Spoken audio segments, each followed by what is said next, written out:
اعلیٰ حضرت فرماتے ہیں کہ نبی پاک صلی اللہ تعالی علیہ وسلم مسجد شریف میں آ گئے عشاء کی نماز کی امامت فرمانے کے لیے، اور سیدنا بلال حبشی نے اقامت کہہ دی، لیکن حضور نے فرمایا اقامت ہو گئی، فرمایا ٹھہرو بھی، ٹھہرو ٹھہرو ذرا، رکو میں آیا۔ یہ لفظ کہتے کہتے نبی پاک صلی اللہ علیہ وسلم پہ حجرے میں داخل ہو گئے۔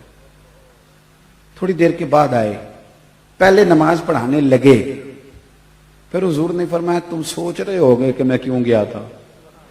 اب سرکار جو ہے نا، یہ بالکل جو انسان کی عقل پہ چیز تھوڑا سا بھی بوجھ بنتی ہے وہ مسئلہ بھی حل کرتے ہیں۔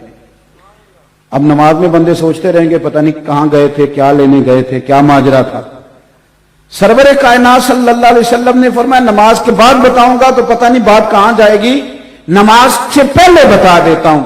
حضور فرمانے لگے تم سوچ رہے ہوگے کہ میں کیوں گیا تھا۔ سرکار فرمانے لگے ادھر دیکھنا میری طرف، فرمایا سویرے مال آیا تھا، سارا بانٹ دیا، 3 دینار رہ گئے، 3 دینار رہ گئے، تو میں نماز پڑھانے آیا تو مجھے خیال آیا اوہ 3 دینار تو ابھی بانٹے ہی نہیں، تو پھر سوچا کہ یہ 3 اگر گھر میں پڑے رہ گئے اور اسی طرح رات گزر گئی تو کیا بنے گا، تو سوچا نماز بعد میں پڑھتا ہوں، پہلے دولت سے تو جان چھڑاؤں۔ اب تو جو فقیری کا درس دینے والے ہیں وہ لوگوں کو فقیری کا درس دیتے جا رہے ہیں، خود امیر ہوتے جا رہے ہیں۔ روز بروز نئی پجارو، نئے معاملہ، خدا کہیں بریک لگائیں، ہر چیز کو دولت میں نہ تولیں، مہربانی کریں۔ اب تھوڑا سا باہر آئیں، ورنہ آپ کی طبیعت میں خشکی آ جائے گی۔ وہ جو کیفیات ہیں، وہ جو سرور ہے، وہ جو ذکر کی لذت ہے، ہر چیز کا اگر آپ سودا کر لیں گے تو پھر کیا بنے گا۔ اس لیے ایک بات تو یہ کہ اندر جتنی بھی چیزیں ان کو نکالیں، یہ کسی کو حقیر جاننا چھوڑ دیں، عزت والا ہی کسی کو عزت دیتا ہے، پیار کرنا شروع کریں۔ اور دوسرا یہ کہ تھوڑی قناعت اختیار کریں۔ میں نے زیادہ باتیں نہیں کرنی، بس میں اپنی بات سمیٹنے لگا ہوں۔ مجھے اندازہ ہے کہ محفل نعت کا ماحول ہے تو انشاءاللہ تعالی محفل مبارکہ آگے چلے گی، اور میں ویسے بھی اللہ تعالیٰ آپ کو جزائے خیر دے، انہوں نے مدینہ شریف میں ملاقات ہو گئی، پھر بھی بعد میں بڑی محبت کے ساتھ کہا تو میں حاضر ہو گیا، ورنہ میں بزدل سا خطیب ہوں۔ ہم تو اس وقت جلسہ کر کے بڑی دیر کے گھر بھی پہنچ جاتے ہیں۔ کوئی دلیر لوگ ہوتے ہیں نا ساری رات جاگ لیتے ہیں، کچھ کو نیند گرا لیتی ہے، تو ہم بڑے گرے، ہم تو اب تو میں زور کے بات کہتا ہوں دوستوں تھوڑا سا بلا لینا یار کو، اللہ رسول کی بات کر لیں۔ یہ رات ساری کے جلسے تو دلیر لوگوں کا کام ہے، دلیر میں صحیح کہہ رہا ہوں، جو شب زندہ دار قسم کے لوگ ہیں وہ کر لیتے ہیں۔ اب ایک بات اور جو طبیعت پر، من پر بڑا بوجھ بنتی ہے لوگوں کے، وہ یہ ہے کہ ہمارے ہاں نا آہستہ آہستہ سے پیار کرنے کا مزاج ختم ہوتا جا رہا ہے۔ مختلف طبقات پر تنقید کرتے ہیں، اور آہستہ آہستہ ہر طبقہ بدنام ہو گیا۔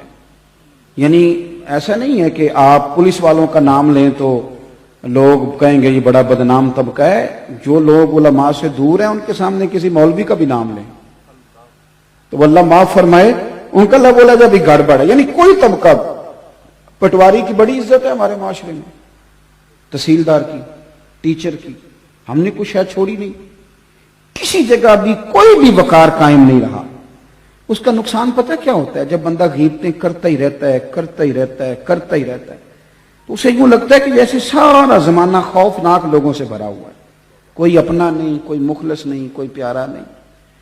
میں ملک سے باہر تھا تو ایک صاحب مجھے کہنے لگے پاکستان کا بڑا برا حال ہے، سیاستدان چور ہیں، تاجر دھوکہ کرتے ہیں، مولوی لڑتے ہیں، پیر لٹیرے ہیں معاذ اللہ۔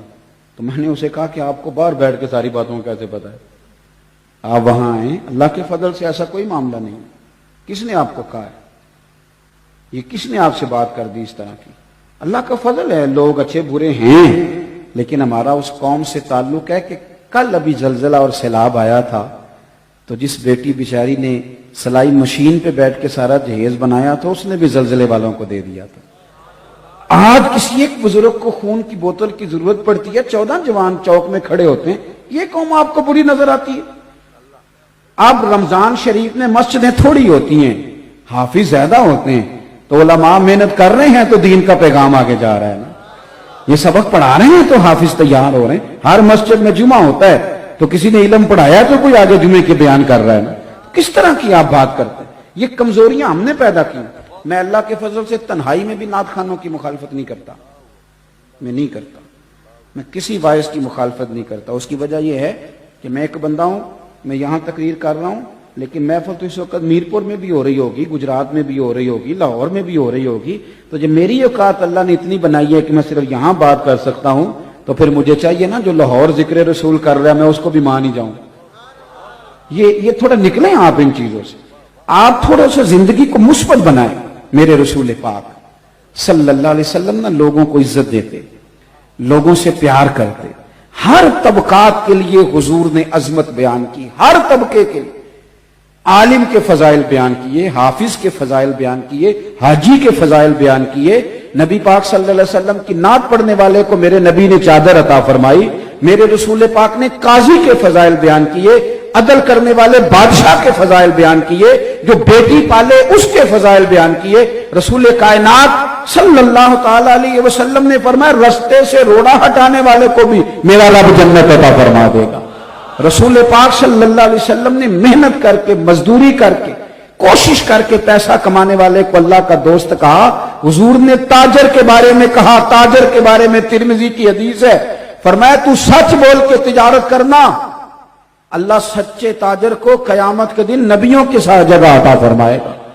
کون سا ایسا طبقہ ہے جس کی حضور نے, اور یار کچھ نہیں, ایک مومن ہے داڑھی سفید ہے, کچھ نہیں, مومن ہے اور داڑھی, خالی مومن ہے, نہ حافظ ہے, نہ مولوی ہے, نہ مفتی ہے, نہ قاری ہے, نہ نعت, کچھ نہیں, مومن ہے, داڑھی سفید ہے. میرے نبی پاک نے فرمایا یہ میرا مومن سفید داڑھی لے کے جب قبر میں جائے گا طرح فرشتوں سے فرمائے گا اسے عذاب نہ دینا, میرے نبی کی سنت وہ بھی سفید رنگ کی, مجھے حیات دیا اسے عذاب دیتے ہوئے.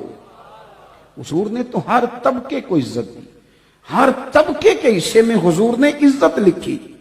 عورتوں نے آ کے عرض کیا تھا یا رسول اللہ صلی اللہ علیہ وسلم مرد ساری فضیلتیں لے گئے, قاضی بھی مرد بنے, مجاہد بھی مرد بنے, غازی بھی مرد بنے, ہم تو پیچھے رہ گئیں.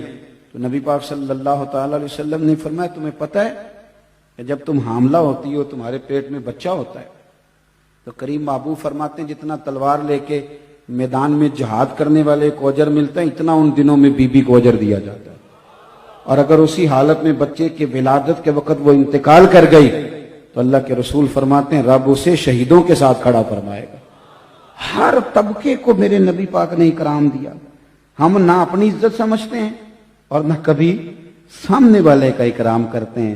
اگر سب سے پہلے تو ہمیں خود سمجھنا چاہیے, خود اپنے آپ کو خوش قسمت سمجھیں. آپ جہاں بھی بیٹھیں, جو فضائل سرکار نے ہمارے لیے بیان کیے انہیں کھولیں, اور شکر کا رویہ, پھر طبیعتوں سے تلخی جاتی ہے.